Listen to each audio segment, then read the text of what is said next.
Hello and welcome to this Smart IT tutorial. During this tutorial we will be going through the workshop module. We will first look at the job card lookup function and thereafter how to create a job card as well as the service item lookup. The first thing you have to do is click on the workshop tab. Thereafter click on lookup. From this screen you can view all of the job cards that have been created. By default, the job card lookup is set to your active job cards. You can, however, change the lookup to display only the job cards that are on hold, those that have been cancelled, completed job cards that are awaiting further action, or those that are ready for collection by the customer. Another option you have is to simply click on the Show All button to see all your job cards at the same time regardless of their status. You can filter out the relevant job cards by using the blue filter bar over here by, for example, typing in the customer's name. This search bar can be found throughout Smart IT in the various lookup functions. When you've found the relevant job card, you can right-click on it, and from here you can either open or print it. Another option is to simply double-click on the job card in order to open it up.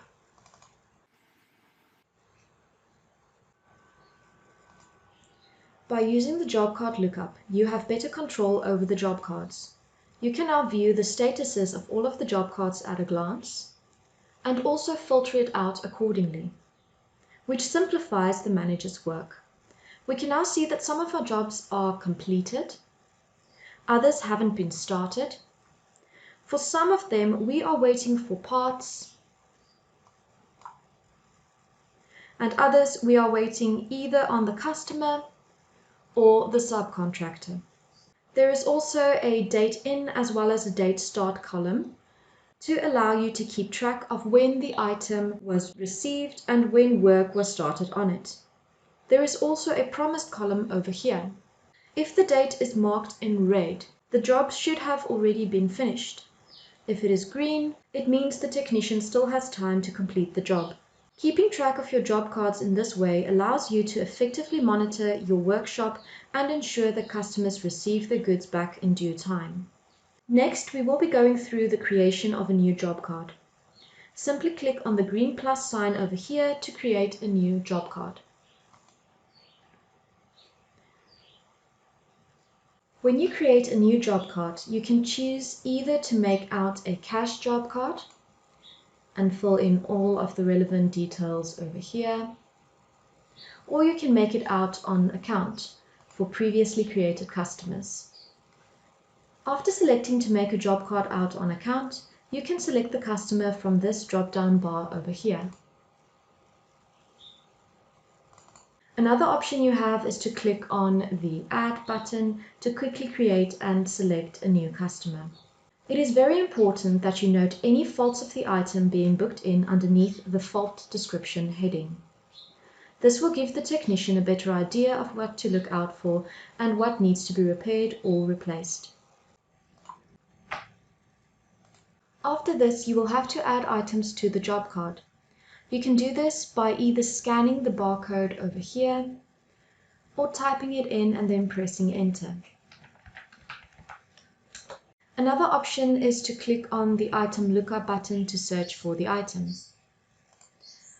Once again, you can type in the name of the item that you are looking for in the blue search bar and double click on the item to add it to the job card. The item will now appear on the job card. If you have accidentally added an item and wish to remove it, you can do this by right-clicking on the item and selecting Delete this line. Over here you can change the selling price of the item, and over here you can add a discount or change the markup or GP percentage over here and here. If we were to add a discount, the selling price would change as follows. Changing the GP or markup percentage will similarly change the selling price. Next, click on the Additional Info tab. Over here, you can find the statuses that we saw during the job card lookup. When you click on the drop-down bar, you will find different pre-existing statuses that you can choose from. For our example, I'm going to select Waiting for Parts. Please note you can, however, click on this plus sign next to Status to add a new status. Over here next to Promised Time, you can add the date that the repair needs to be finished by. Smart IT also has a unique equipment model where you can fill in all of the details of the customer's vehicle. For example, you can fill in a vehicle's make, model, registration number, and engine number over here. This information will automatically appear when you select a customer that has previously brought their vehicle in for repairs. To do this, you will have to click on this drop-down bar next to Customer Equipment, where you can select vehicles that have previously been added in Smart IT. After doing this, you will note the last service date, as well as the next service date, and even when their license will expire. You can also click on these blue headings to change them like this. You can now click on the Print Preview button to see what the job card looks like before printing it out.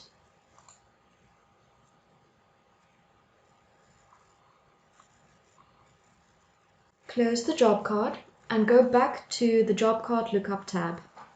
Click on Refresh and you will now see the job card that we have just created will appear in the lookup. If the customer wants to proceed with the payment, you can simply double-click on the job card to open it up again. Next, you will have to click on the Payment tab. From here, you can fill in the payment amount next to the relevant options over here. And if everything is correct, you can proceed by clicking on the Invoice button at the top of the screen to process the job card as an invoice. Next, we are going to go through the service items. Under the Workshop tab, click on Service Item. Here you will find all of the vehicles along with their details that have been captured so far. From this tab, you can seamlessly SMS or email your customers to, for example, remind them that their vehicle is due for a service or that their license disc is about to expire. For our example, I'm going to filter out all of the customers whose cars need to be serviced before the end of next month. Under the Next Service heading, I'm going to filter out all of the vehicles that are due for a service before the end of June as follows.